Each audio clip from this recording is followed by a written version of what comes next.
Why is America still supporting India to be UNSC, UN Security Council permanent member, even though India opted out of a certain pillar of the IPEF, the Indo-Pacific Economic Forum?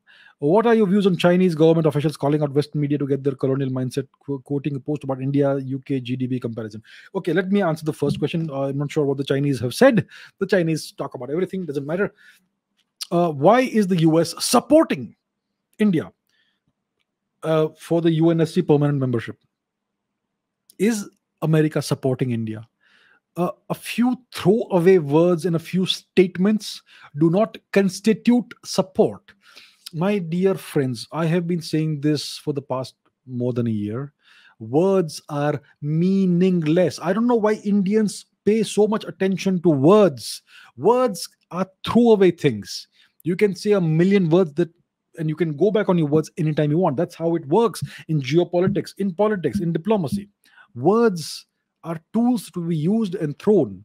Some are used tactically, some are used strategically, and some are used in a matter of policy and so on. The Americans do this lip service to India. We support India's ascension to a UN Security Council permanent member. Have they taken any actual steps to reform the UNSC? Even one initial step have they taken? They've done no such thing. It's all empty words, no action whatsoever. This US support of India to be a UNSC permanent member is lip service. It's words, empty words. They do not want India to ascend in any way, anywhere.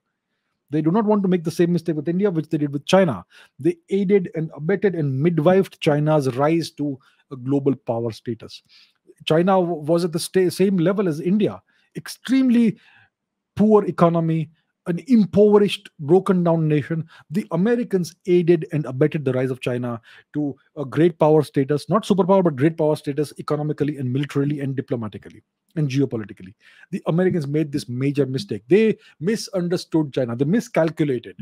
They thought if China becomes prosperous, it will become a democracy. How silly, how stupid the were initially Nixon and what was his minion's name? Kissinger, right? And then the UN State Department officials, they made this massive mistake. They will not repeat that mistake with India. Will not allow, they do not seek India to rise. They do not seek to see India rise in any way. They want India to remain where it is today as a middle power, a middle economy, and a middle military power, and with a small sphere of influence in the Indian subcontinent region. That's all they hope India will ever be. If India becomes a permanent member of the UNSC, it's gonna catapult India to the great power status. India is still not a great power. India is still a middle power. India is a potential future great power, and the Americans don't want that to happen. They want the world to remain chaotic, and they want a bipolar world with China as the bad guy and US as the good guy. They don't want another good guy in India. In India, it's hard to portray India as a bad guy no matter what you do. So India will then become a good guy if India is a major power, and they don't want another good guy to be around.